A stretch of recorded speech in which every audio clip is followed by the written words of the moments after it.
Live from Konza Technopolis, Africa's preeminent smart as well as innovative city. When I came here last, that was in 2015, there was no much development.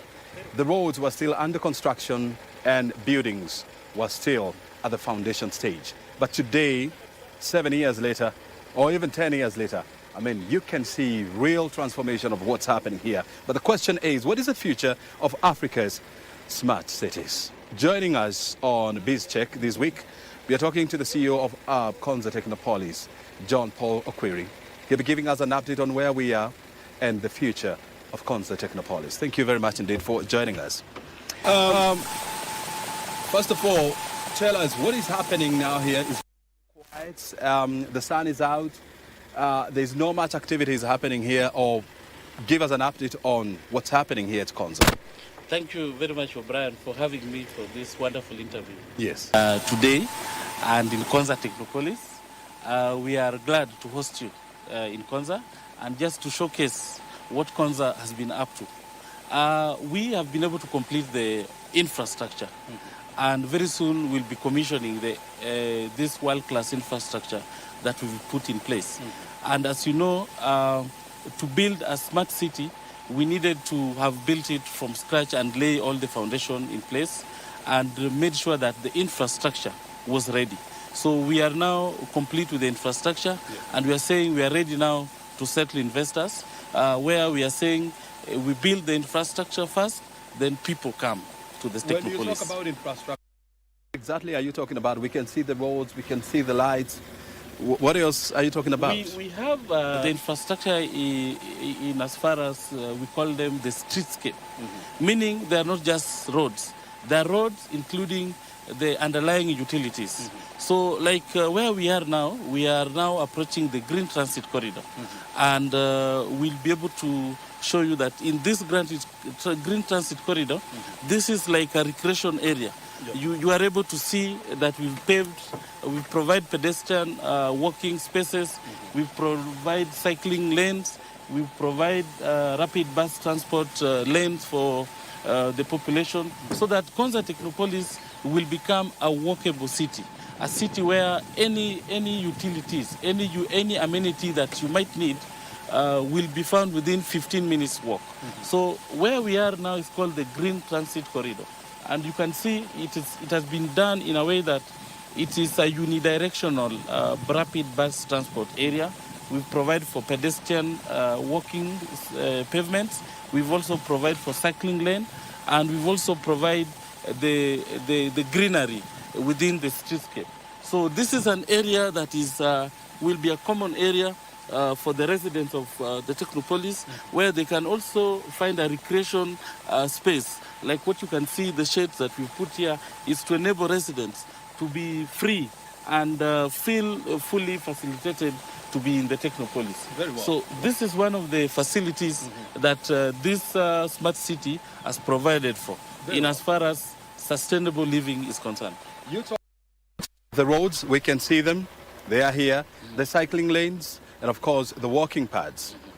Where are the drivers? Where are the cyclists? Where are pedestrians? So the aspect of the cyclist and the electric e-mobility is a component that is to be commercialized.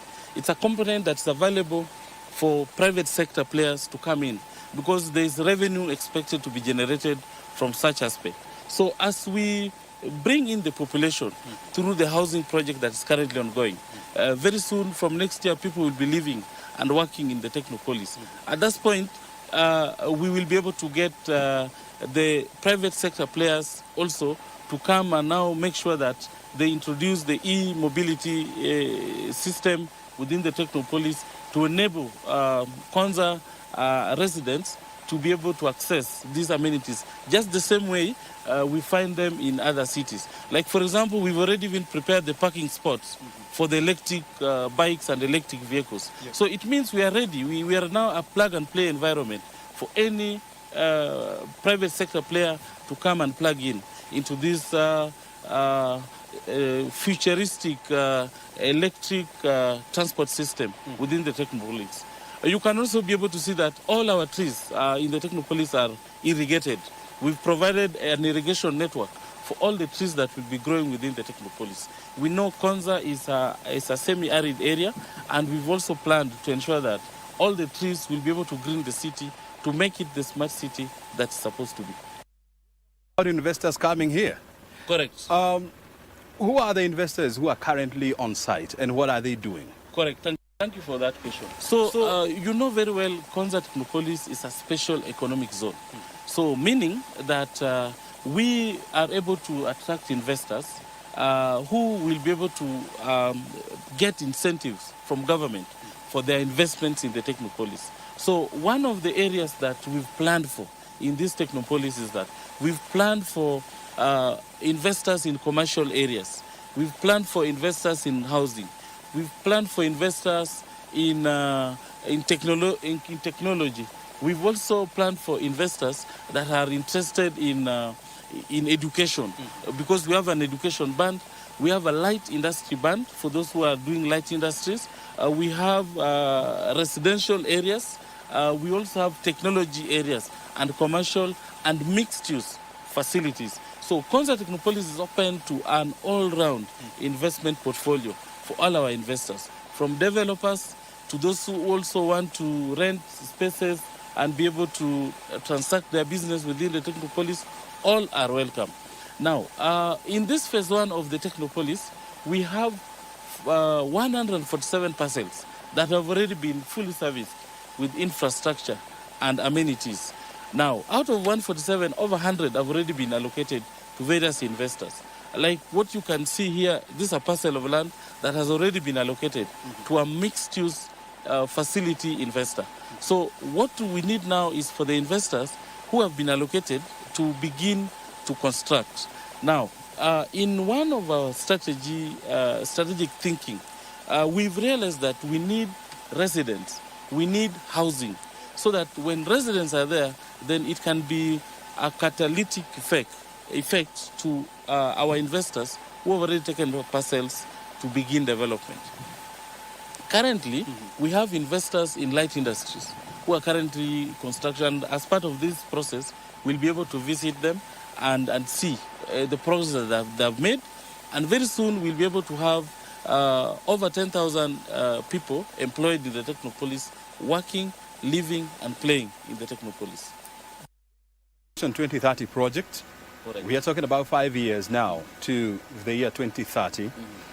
The moment we clock 2030, what should we expect to see here? We are now in 2025. By 2030, you'll be able to see people living and working and playing in Konza Technopolis. With this, we mean that we have currently residential housing, construction of residences currently going on well in the Technopolis, and we'll be able to visit the site and see. We also have warehouses, go-downs currently being constructed by our investors in light industry. So that means with the residential and with the go-downs and factories coming up, it means people will be able to work and live in Konza.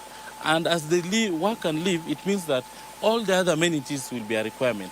For example, we'll need schools, we'll need hospitals, we'll be able to need social amenities, we'll be able to need, we'll be able to get entertainment joints within the Technopolis. So in the next 5 years from now, you can be able to see that in 2030, we shall have achieved the vision of the Technopolis in as far as people living and working in the smart city. Now, looking at the bigger picture, why Konza was started, that is contribution to knowledge economy and also contribution to our GDP. Now, with residents working in the ecosystem of Konza Technopolis, we'll be able also to support and create more innovation startups in the ecosystem that now are able to contribute to the knowledge economy, and thereby through the work and the per capita income generated within the Technopolis, it means the economy of Konza is going to catalyze the economy of our country. And from 2030, we can be able now to see the vision that our strategists in this country were able to foresee in the year 2008. Talk to Kenyans, to the ordinary Kenyans, in the streets. And when they hear the concept of a Konza Technopolis city, they expect to see buildings, they expect to see people, they expect to see hotels, and a lot of buildings. Correct. But you can't see people here. Correct. Where are they and what are they doing? Currently, there are people in the Technopolis. For example, our office complex is now fully occupied by about 16 companies who have already found home in Konza and already working and having people come in the morning, leave in the evening. Now, we realized that we needed housing in the Technopolis so that now you can be able to account for the people in the Technopolis. So the housing development is currently ongoing. We have gotten commitment from the State Department of Housing to develop 10,000 units. The first 3,000 are currently under construction, and we believe that in the next 1 year, the units will be ready and will begin to have residents. So at that point now, you'll be able to see more people in the Technopolis. We are also working with the BPO sector to bring in one of our largest BPO service centers into the Technopolis. So that means we'll be able also to account for many young people who will be working in the BPO sector in Konza. We are also looking at EPZ. We've already designated an EPZ area within the Konza Technopolis SEZ, meaning that in the next 1 year, we'll be able to have also many other young people working in the Technopolis. So I can assure you that in the next 1 year, from next year, you will be able to see more people in the Technopolis than you can currently see. And we are also looking at other projects that are about to start, meaning that we'll be able to have many young people working in the Technopolis. When the idea of Konza Technopolis was conceived back in 2009, we didn't have Tatu City, we didn't have a Southland, we didn't have Tilisi. Now you have them on board, correct. Which is bringing competition into this concept. Correct. How has that impacted your vision? It's a good thing for us as a country to embrace, develop the concept of smart cities, or the concept of developing high-quality residential areas for our people. So as Konza Technopolis, we are really encouraged by the fact that now it's not only Konza that is being looked at as the smart city or a master planned area. We also have others. And that means that whatever we are doing or whatever the vision that was foreseen in the blueprint is something that is working.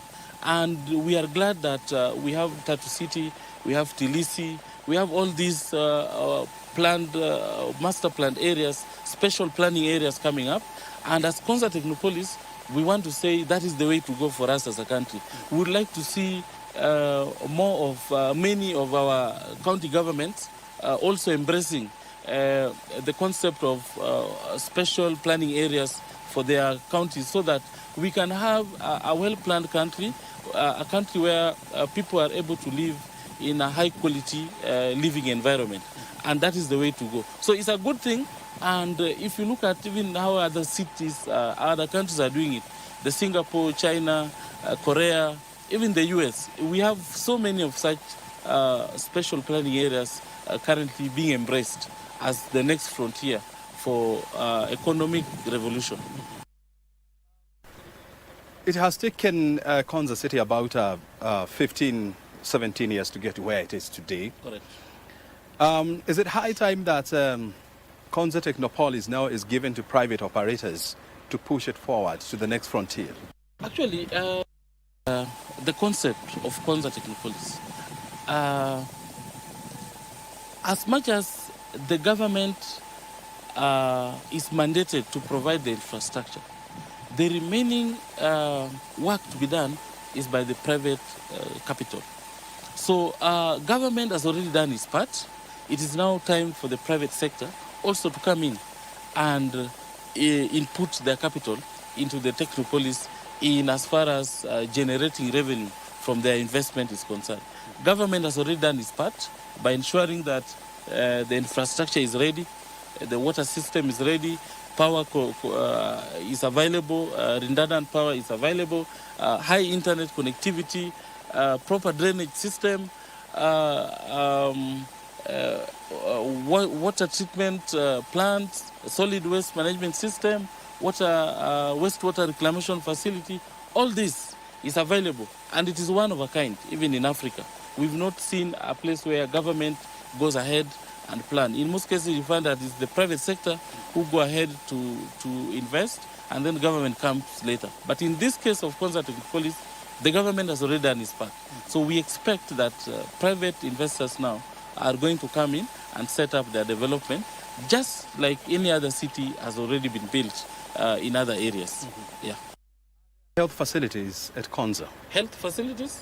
We are having a partnership with the surrounding health facilities available to support us with the emergency requirements.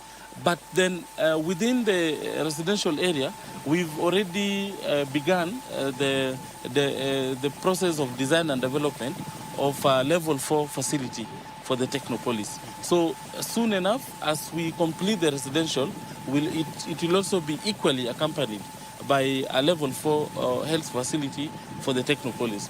We are also within our plan and within the investors that we've already gotten on board, we have a level 6 hospital investor that is also in the various stages of development of that facility. So we believe that in the fullness of time, as Konza Technopolis gets residents, a well-planned health facility will be in place going forward to support the Technopolis.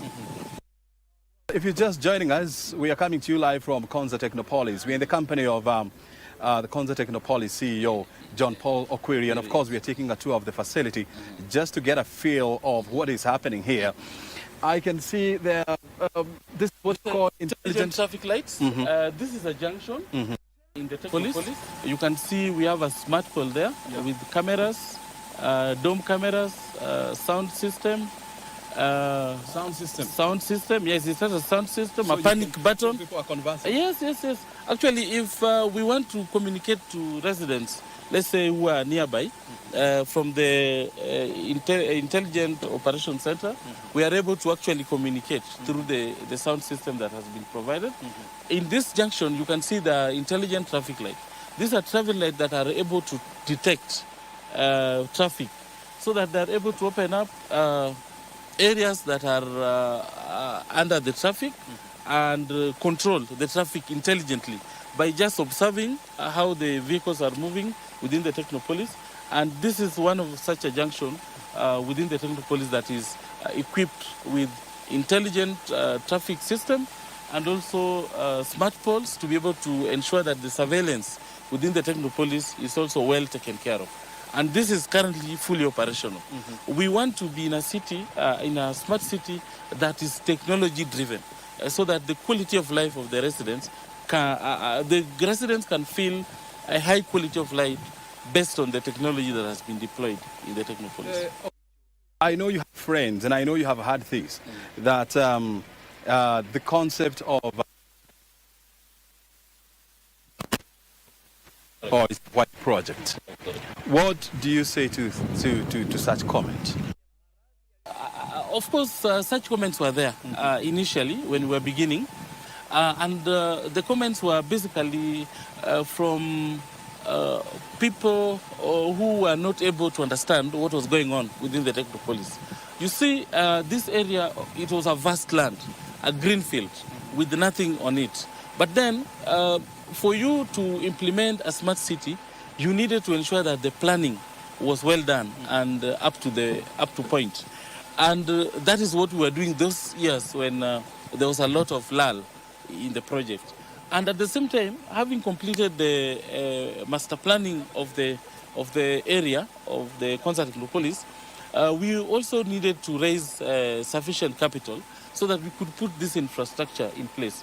Looking at the infrastructure that has been put in place, it is serious investment by the government, and it required a well-structured financing mechanism to be able to deliver this project to this level. So the naysayers, of course, at that point would say it was a white elephant project, but we are able to prove them that it was actually not. And based on the work that has been done in the Technopolis, we are glad that Kenyans are able to see what has been put in place.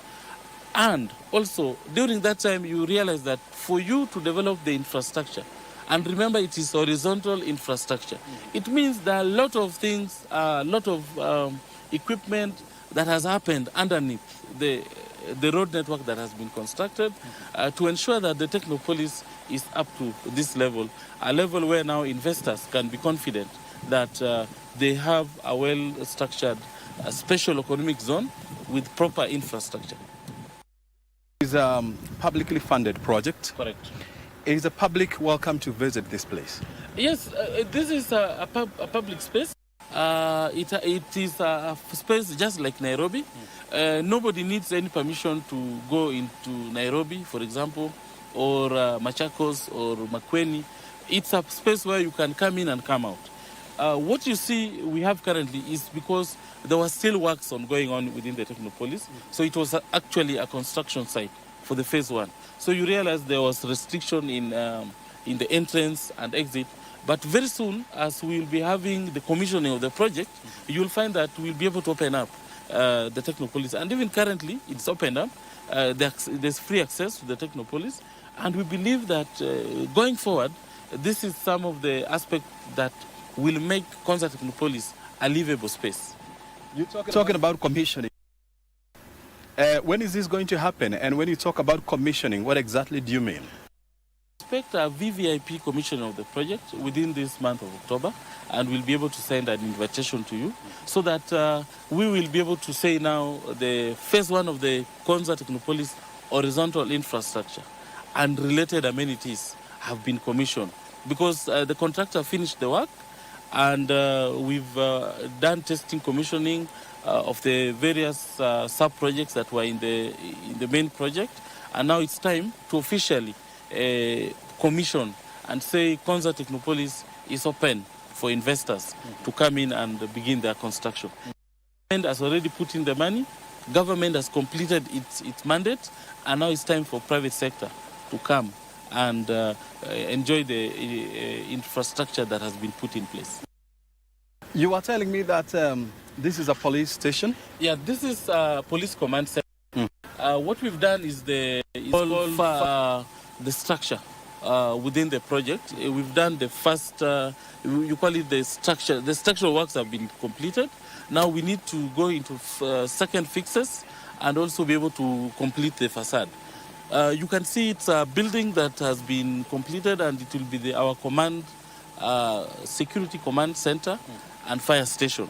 So it will be able to house the police, fire rescue services. Yeah, and also fire rescue services. And you can see even the construction has been done by bricks. So it means there is an aspect of the security feature of the command center that had to be done by bricks, so that even in case of gun handling and everything, they are not able to penetrate the walls of the security command center. A high-tech command center, and we intend to complete it in the next phase of the project. The next phase is currently the financial negotiations are going on, and believe that the fullness of time, then in the next few months, we'll be able to get a green light so that we can have the work continue, so that some of these projects that were not fully financed in the first phase can now be completed in this second phase. This place used to be what would be classified as African savanna, Yes. Grassland. Correct. And you used to have wildlife here. We used to have antelopes, you used to have zebras, and so much. Now with the construction of these, where are they? Where are they?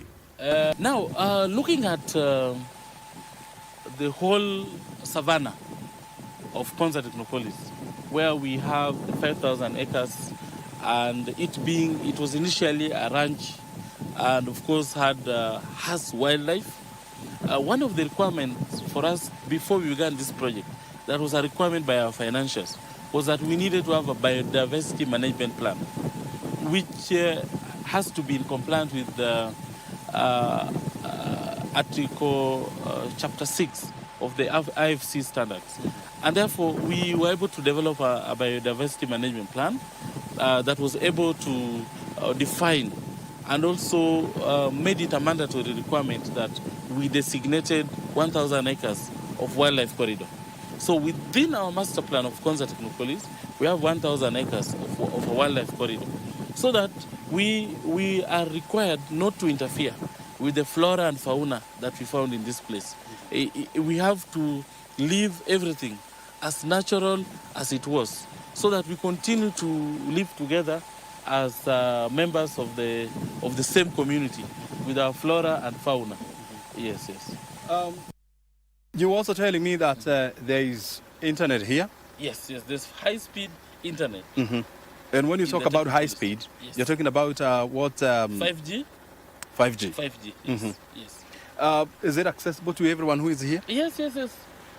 In this place, now we are on the main boulevard. Mm-hmm. We call it the Auto Boulevard. It's a 4-lane boulevard. And in the middle here, there's a huge tunnel underneath.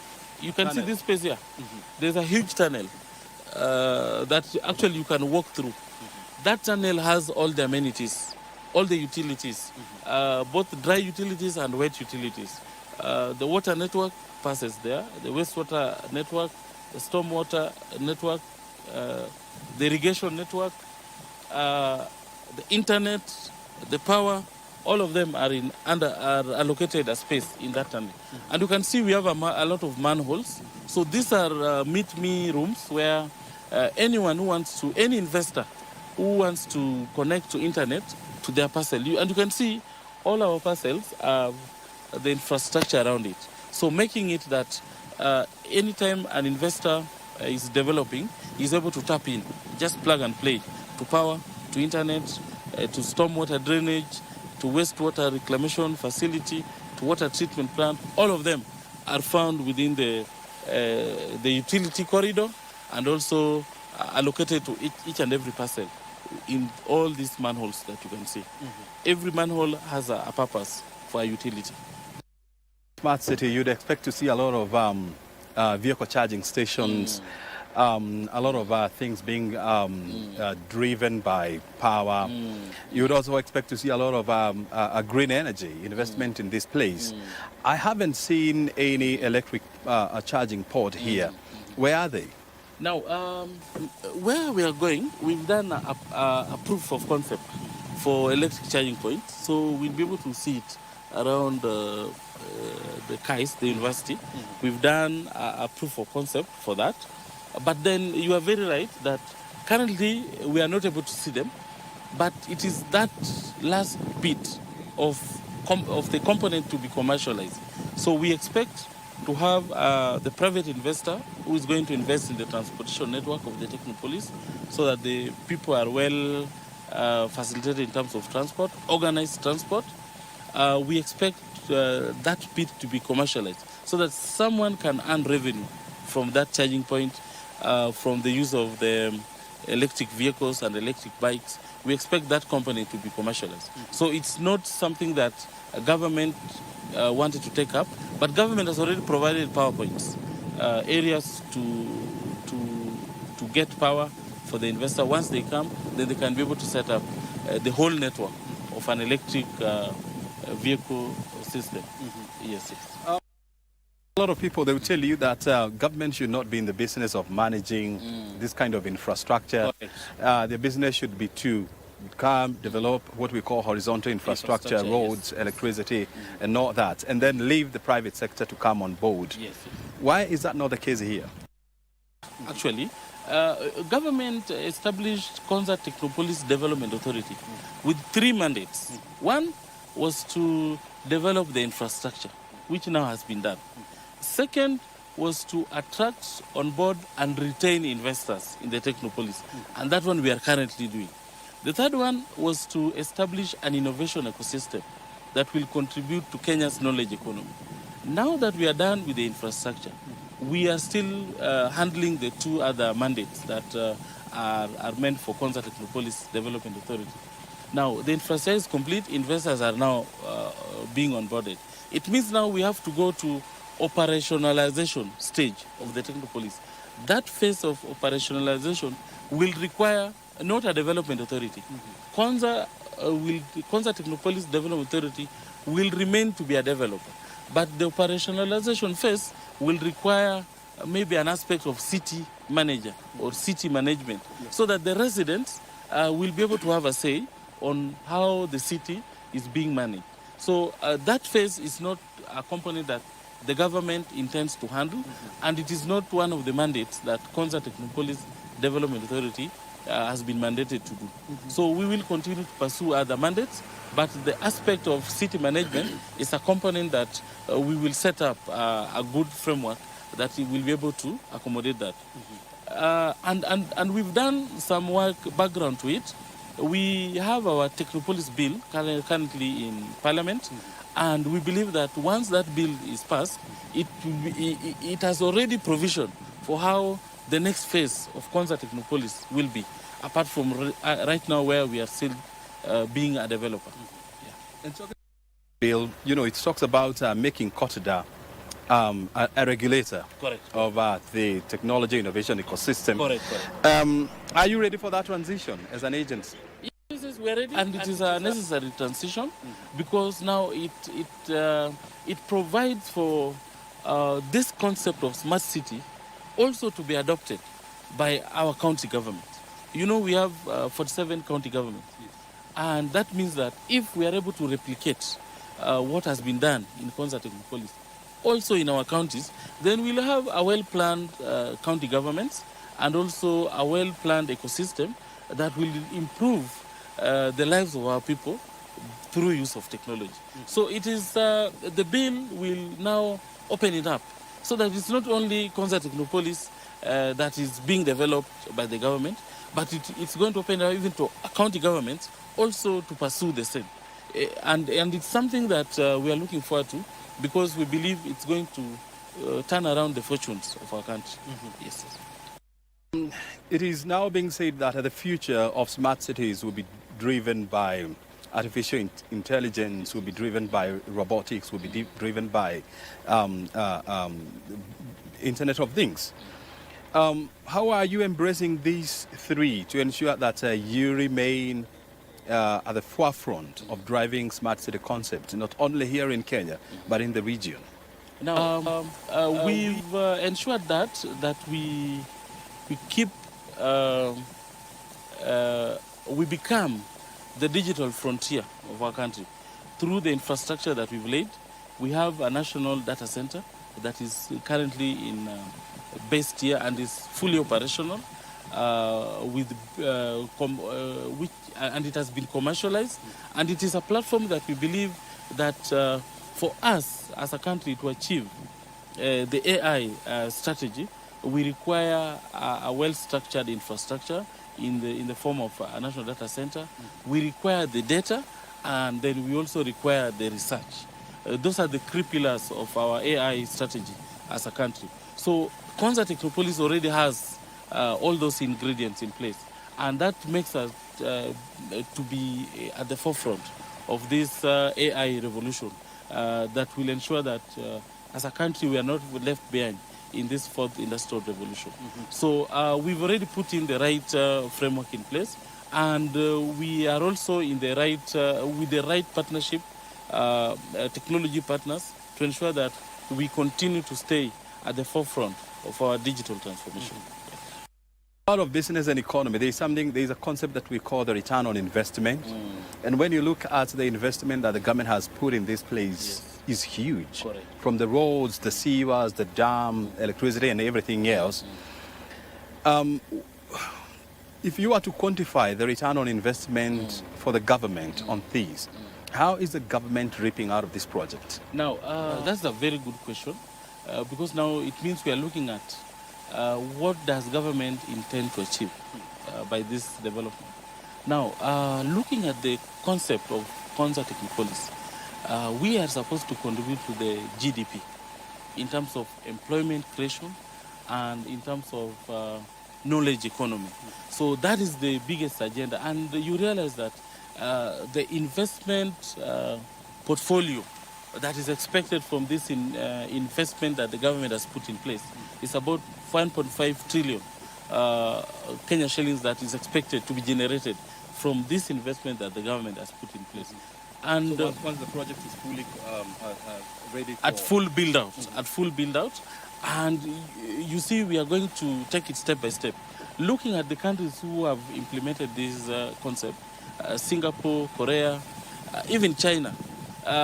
In China, you find that 26% of the economy is generated by the digital economy, and that is where that's the space where Konza Technopolis is with this project. Looking at Singapore and even Korea, in Malaysia, 24% is generated through the digital economy. And that is the direction that we expect, that as a country, we are able to take this to the next level and just turn around our investment fortunes from relying on our traditional economies of agriculture, tourism, and the rest. Now we bring in technology to make sure that we are able to become more efficient and also to generate more revenue from the various economic development portfolios that we have. So Konza Technopolis bring that to the fore, and we believe that with this investment that the government has put in place, we expect to even triple the investment that the government has put in place through the job creation that will be done and also through the commercialized activities that will come from this Technopolis. I know there is a strategic drive by the government to ensure that many government agencies, they set up their base here. Correct. And this initiative is being driven by the Ministry of Information, Communication and Digital Economy. Correct. Whereby most agencies under that docket are supposed to set up their base here. Correct. Who has moved here and who do you expect to move in the coming days? We have government agencies already in place. We have National Housing Corporation, we have NCA, we have Office of the Data Protection Commissioner. They have branches here. Already in the building that has already been fully occupied. We have Ministry of Education. We have Open University of Kenya. We have Physical Science Laboratory through Ministry of Education. We have the Kenya ICT, which has been completed. So various government agencies are coming. We even have the Ministry of ICT itself also having been allocated some parcels to develop their state-of-the-art facility here. We also have KEBS and various NUPEA, many other NEMA, many other government agencies who are already been allocated space in the Technopolis so that we can build together the ecosystem of digital economy. Well, this is not a government kind of a headquarters space. Correct. Where all government agencies are supposed to be domiciled here. But this is a concept where it's supposed to have a majority of private sector businesses setting up their base here. Correct. Do we currently have any? Private investors? Yes. Yes. Who have set up? Who have their headquarters here? Yes. We have several. Africa Center for Technology Studies. We have Huawei. We have several. GS1. We have our investors in textile and electricals. We have several investors. We have investors in level 6 hospital. All those have already taken up space. So their development is at various stages of development, from design to resource mobilization to full implementation and construction. Yeah. So we already have quite a good chunk of investors, private investors, who have already taken up space. We have rare universities already set up their space in the Technopolis, and many more are coming to ensure that we'll be able to implement the Technopolis in the way that it is required. Which is that's about 500 meters from ahead of us. Correct. Tell us more about that. It looks like it is complete. Have you started operations? Yes, the KAIST, Kenya IST, the university, has already been completed in as far as construction, curriculum, equipping, ICT, ERP, all that is been completed. Now we are awaiting the charter to be issued through the presidency, and we believe that once the charter has been issued, we expect that it will be fully operational, and we'll be able to intake students, faculty, and just make it go. Yeah. The first graduate-only university to be established in the Technopolis, one of our anchor tenants. Yeah. How soon do you see that happening? In the next 1 month, I believe, because the charter has been developed to an extent where it's in the final stages, being reviewed by the Commissioner for University Education.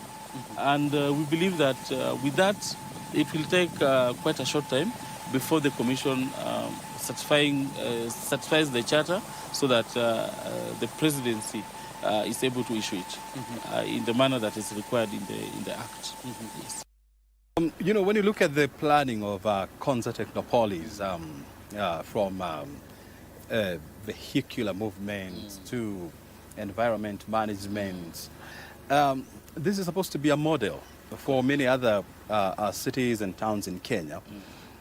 Do you have county governments coming here on a benchmarking mission? Yes, we've engaged the county government through the. We've engaged the county government through the.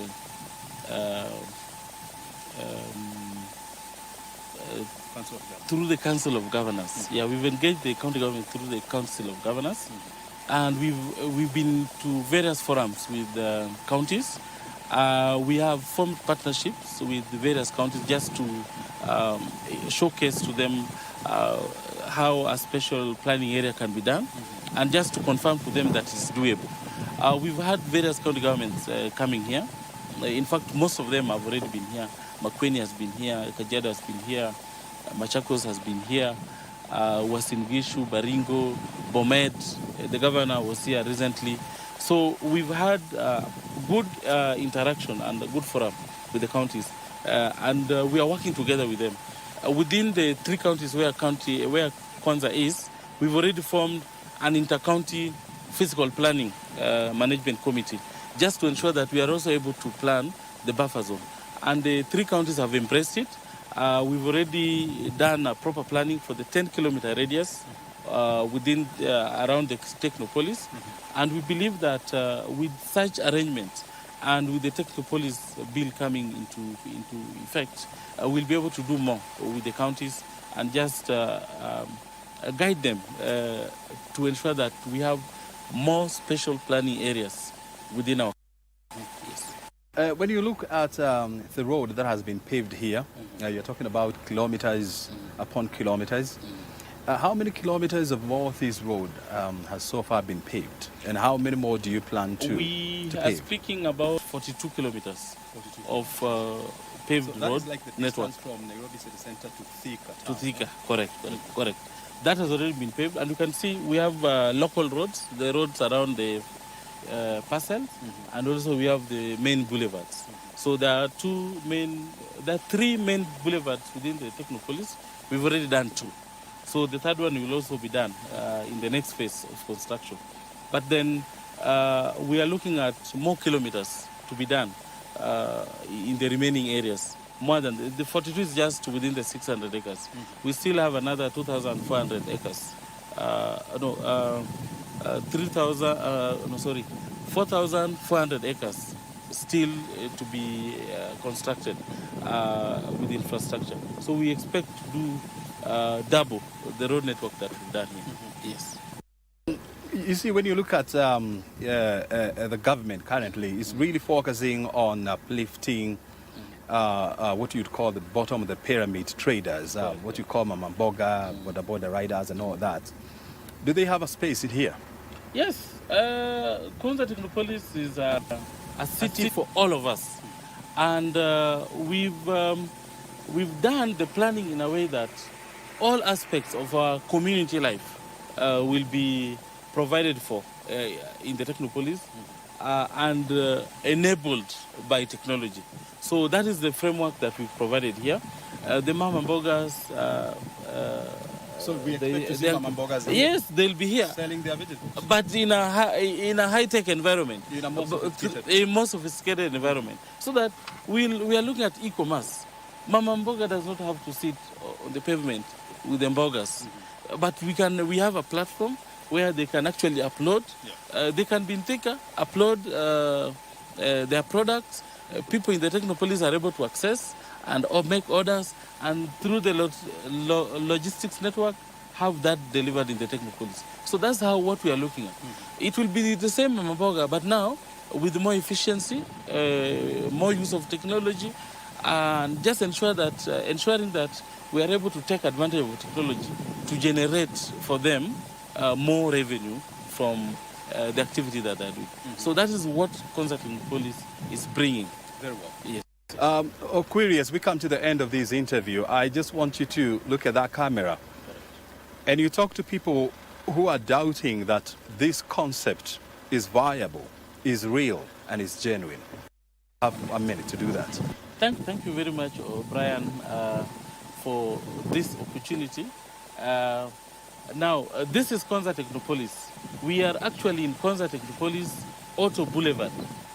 And that means that it is a project that has been completed. It is a project that the government has invested huge capital to ensure that it's in force. And it is an environment that will be able to provide for us more investment opportunities for our private sector.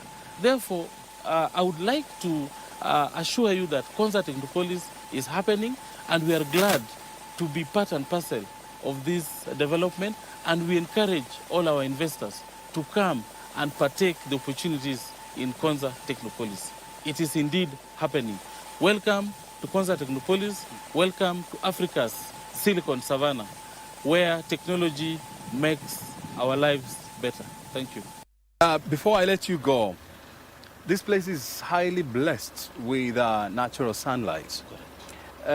I'm not seeing any solar panels on the street. I'm not seeing any solar farms to power this area. That's a good question. Why? Now, in our master plan and in our building code, all rooftops are made of solar, so that the daylight and the lighting system within the building is being done by solar. If you go to our office, rooftop is full of solar panels, and the lighting we are using in the Technopolis is by solar. We've also provisioned for a solar farm within the Technopolis. We have our own substation that will be able to take in green power from the Ketrako substation that is connected to Olkaria, and also to our solar farm within the Technopolis. So that at the end of the day, we as a Technopolis, we are saying the infrastructure in place is ready for environmentally sustainable energy for the Technopolis. Very good. John Paul Okwiri, thank you very much indeed for finding time to be with us, and of course for welcoming us here at Konza so that we can feel and touch the Konza Technopolis. Your time is highly appreciated. Thank you. Thank you, O'Brien, for having me for this event. Asante sana. Thank you. I mean, let me tell you something. When I first came here, that was in 2009 when President Mwai Kibaki the late was commissioning the construction of this place. You couldn't imagine that at some point this place would be a bustling metropolis. But now this reality is happening. You can see the roads, the power lines, houses, everything else is in place. But the question that we need to be asking ourselves is, as we head to Vision 2030, which is about 5 years from now, how do we start accelerating the development of Konza Technopolis? How do we invite more investors to come and be part of this movement? How do we make Kenyans to be part of this great movement? Because at the end of the day, Konza is supposed to power the lives of Kenyans and make it easy even for investors to come here. Those are critical questions that we need to be asking ourselves even as we head to Vision 2030. My name is O'Brien Kimani. For the last 50 minutes or so, we've been coming to you live from Konza Technopolis whereby we've been sampling what the Techno City has to offer, and I can tell you for sure, it's great to be here. O'Brien Kimani, I'm taking you back to Broadcasting House, where Betty Kiptum will continue with the rest of this check.